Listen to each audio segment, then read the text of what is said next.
दित्य रुद्र संहिता के तृतीय पार्वती खंड में 11वां अध्याय। भगवान शिव का तपस्या के लिए हिमालय पर आगमन। वहां पर्वतराज हिमालय से वार्तालाप। ब्रह्मा जी बोले, हिमालय की वो लोक पूजित पुत्री पार्वती उनके घर में बढ़ती हुई जब 8 वर्ष की हो गई, तब हे नारद, उसका जन्म हिमालय के घर में जानकर सती के विरह से दुखी हुए शंकर जी सती की इस अद्भुत लीला से मन ही मन अत्यंत प्रसन्न हो उठे। उसी समय लौकिक गति का आश्रय लेकर शंभु ने अपने मन को एकाग्र करने के लिए तप करने का विचार किया। नंदी आदि कुछ शांत श्रेष्ठ पार्षदों को साथ लेकर वे हिमालय के गंगा अवतार नामक उत्तम शिखर पर गए।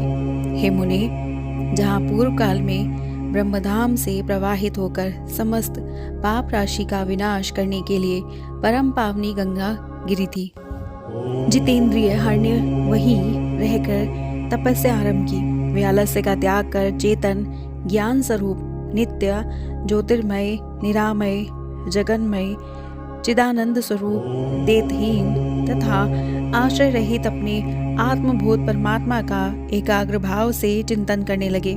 भगवान हर के ध्यान परायण होने पर नंदी भृंगी आदि कुछ अन्य पार्षदगण भी ध्यान में तत्पर हो गए। उसी समय कुछ गण परमात्मा शंभु की सेवा करते थे और कुछ द्वारपाल हो गए।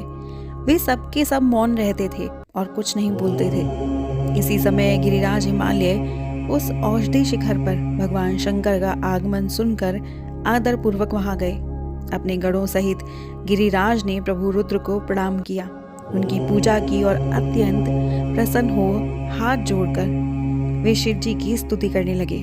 हिमालय बोले, हे देवदेव, हे महादेव, हे कपिर्दनी, हे प्रभु, हे शंकर, आप लोकनाथ ने ही तीनों लोकों का पालन किया है। योगी रूप धारण करने वाले हे देव देवेश, आपको नमस्कार है।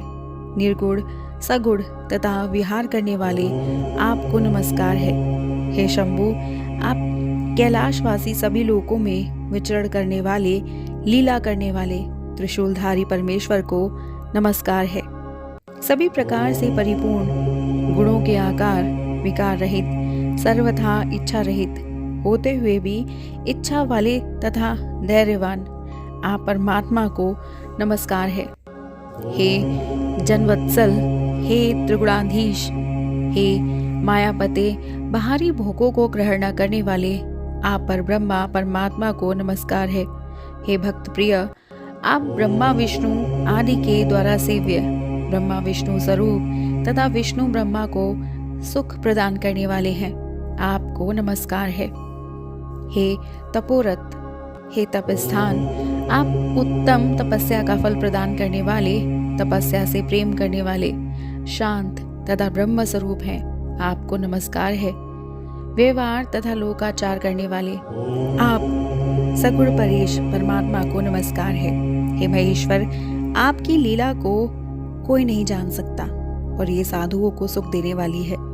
आप भक्तों के अधीन रूप वाले तथा भक्तों के वश में होकर कर्म करने वाले हैं। हे प्रभु, मेरे भाग्य के उदय होने से ही आप यहाँ आए हैं। आपने मुझे सनात कर दिया, इसलिए आप दीन वत्सल कहे गए हैं। आज मेरा जन्म सफल हो गया, मेरा जीवन सफल हो गया, आज मेरा सब कुछ सफल हो गया जो आप यहाँ पधारे हैं।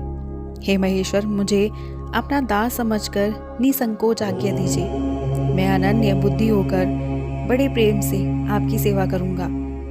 ब्रह्मा जी बोले, हे नारद, गिरिराज का ये वचन सुनकर महेश्वर ने थोड़ी सी आंखें खोलकर सेवकों सहित हिमालय को देखा।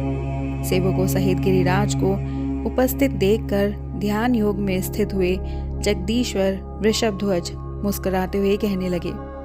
महेश्वर बोले, हे शैलराज, मैं आपके शिखर पर एकांत में तपस्या करने के लिए आया हूँ। आप ऐसा प्रबंध कीजिए जिससे कोई भी मेरे निकट ना आ सके। आप महात्मा तपस्या के धाम तथा मुनियों देवताओं राक्षसों और अन्य महात्माओं को सदा आश्रय देने वाले हैं। आप द्विज आदि के सदा निवास स्थान गंगा से सर्वदा पवित्र दूसरों का उपकार करने वाले तथा संपूर्ण पर्वतों के सामर्थ्यशाली राजा हैं। हे गिरिराज, मैं चित्त को नियम में रखकर यहाँ गंगा अवतरण स्थल में आपके आश्रित होकर बड़ी प्रसन्नता के साथ तपस्या करूंगा। हे शैलराज, हे गिरिश्रेष्ठ, जिस साधन से यहाँ मेरी तपस्या बिना किसी विघ्न के हो सके, उसे इस समय आप सर्वथा यत्नपूर्वक कीजिए। हे पर्वत पर, मेरी यही सबसे बड़ी सेवा है। आप अपने घर जाइए और उसका उत्तम प्रीति से यत्नपूर्वक प्रबंध कीजिए। ब्रह्मा जी बोले, हे नारद, ऐसा कहकर सृष्टिकर्ता वे जगदीश्वर चुप हो गए। तब गिरिराज ने शंभु से प्रेम पूर्वक ये बात कही।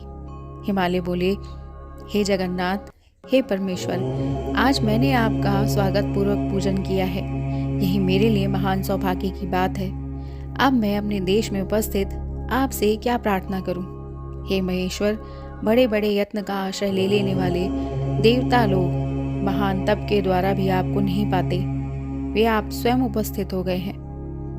मुझसे बढ़कर कोई सौभाग्यशाली नहीं है और मुझसे बढ़कर कोई पुण्य आत्मा नहीं है जो आप मेरे पृष्ठभाग पर तपस्या के लिए उपस्थित हुए हैं। हे परमेश्वर, मैं अपने को देवराज इंद्र से भी बढ़कर समझता हूँ, क्योंकि गणों सहित आपने यहाँ आकर मुझे अनुग्रह का भागी बना दिया। हे देवेश, आप स्वतंत्र होकर बिना किसी विघ्न के उत्तम तपस्या कीजिए। हे प्रभु, मैं आपका दास हूँ, अतः सदा आपकी सेवा करूंगा। ब्रह्मा जी बोले, हे नारद, ऐसा कहकर वे गिरिराज तुरंत अपने घर आ गए और उन्होंने अपनी प्रिया को बड़े आदर से वो सारा वृतांत सुनाया। तत्पश्चात शैलराज साथ जाने वाले परिजनों तथा अपने समस्त गणों को बुलाकर उनसे भली भांति कहने लगे। हिमालय बोले, मेरी आज्ञा से आज से कोई भी गंगा अवतरण नामक मेरे शिखर पर न जाए। ये मैं सत्य कह रहा हूँ। यदि कोई व्यक्ति वहां जाएगा तो मैं उस महादुष्ट को विशेष रूप से दंड दूंगा। ये मैंने सत्य कहा है। हे मुने, इस प्रकार अपने समस्त गणों को शीघ्र ही नियंत्रित करके हिमवान ने विघ्न निवारण के लिए जो सुंदर प्रयत्न किया, उसे आपको बता रहा हूँ, आप सुनिए। इस प्रकार श्री शिव महापुराण के अंतर्गत दित्य रुद्र संहिता के तृतीय पार्वती खंड में शिव शैल समागम वर्णन नामक 11वां अध्याय पूर्ण हुआ। तो हमारा अगला अध्याय है हिमवान का पार्वती को शिव की सेवा में रखने के लिए उनसे आज्ञा मांगना। शिव द्वारा कारण बताते हुए इस प्रस्ताव को अस्वीकार कर देना नामक 12वां अध्याय। और इसे जानने के लिए सब्सक्राइब कीजिएगा हमारे YouTube channel voice of tales को। हमारी वीडियो को लाइक, शेयर, सब्सक्राइब करना मत भूलिएगा। हर हर महादेव।